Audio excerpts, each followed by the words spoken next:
Real Science Review. Concussion. Boy, I play football. Am I going to experience brain injuries like those being seen in some professional football players?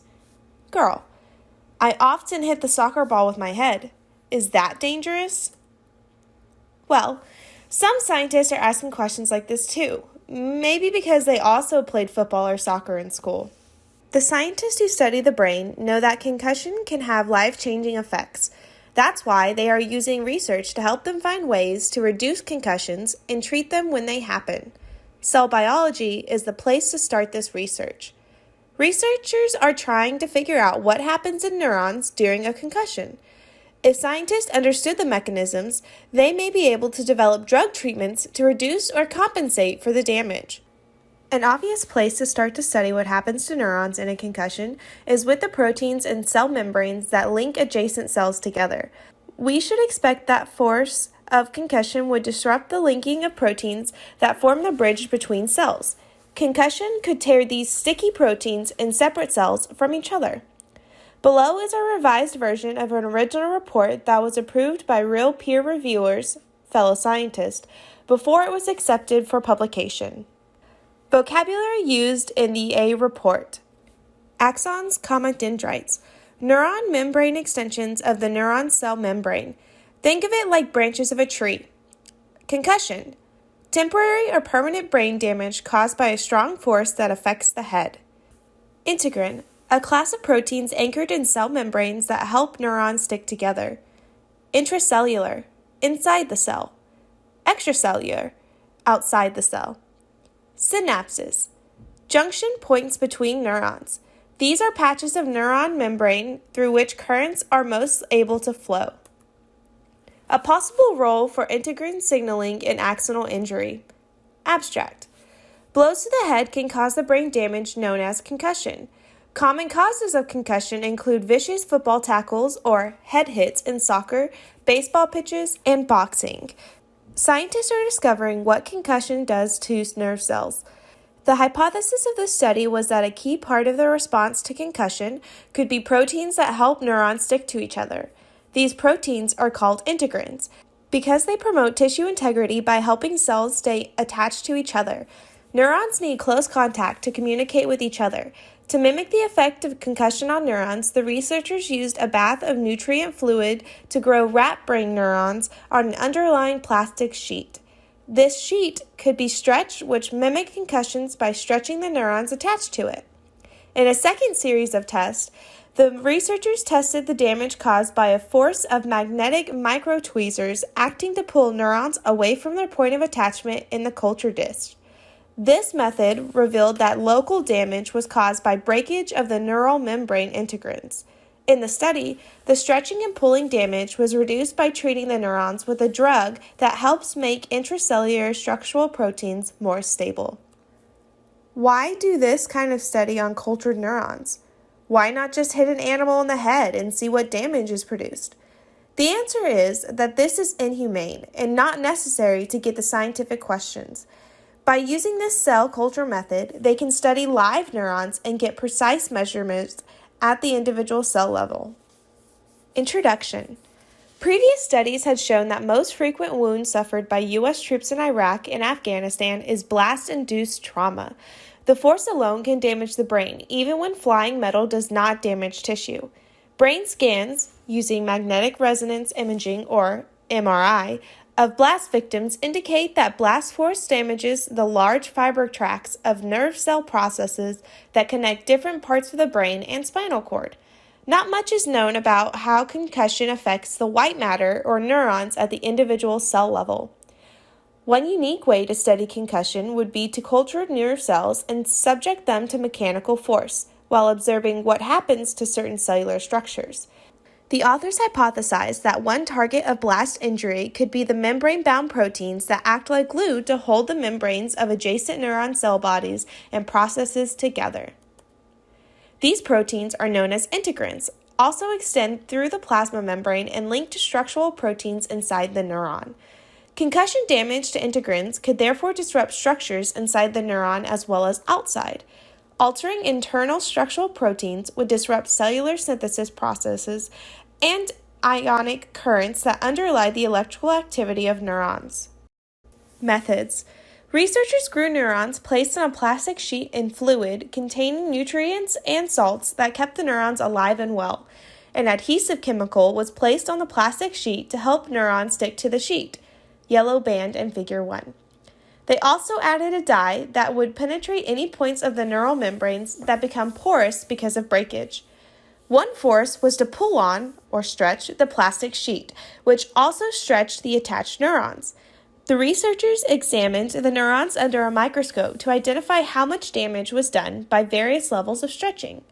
The processes, axons and dendrites, that extend out from neural cell bodies contain numerous tubules that can be damaged by physical forces such as in concussion.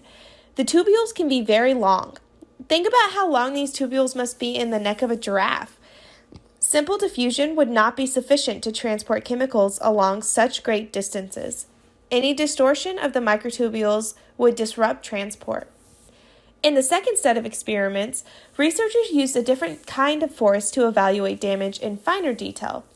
To do this, they cultured neurons in a groove chamber so that the ridges of the grooves would direct growth of the neurites along the line of attachment.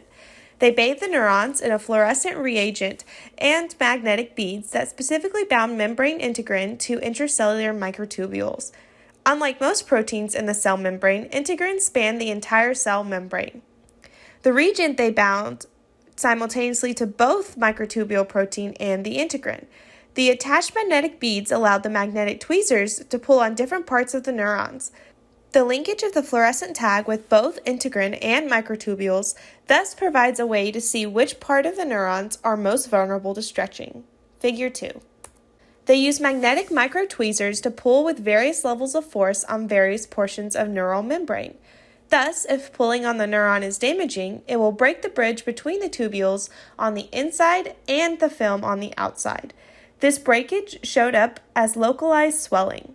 Finally, the researchers used this second system to conduct a preliminary study of a couple compounds that, when added to their system, might reinforce integrins and make them more resistant to disruptive forces.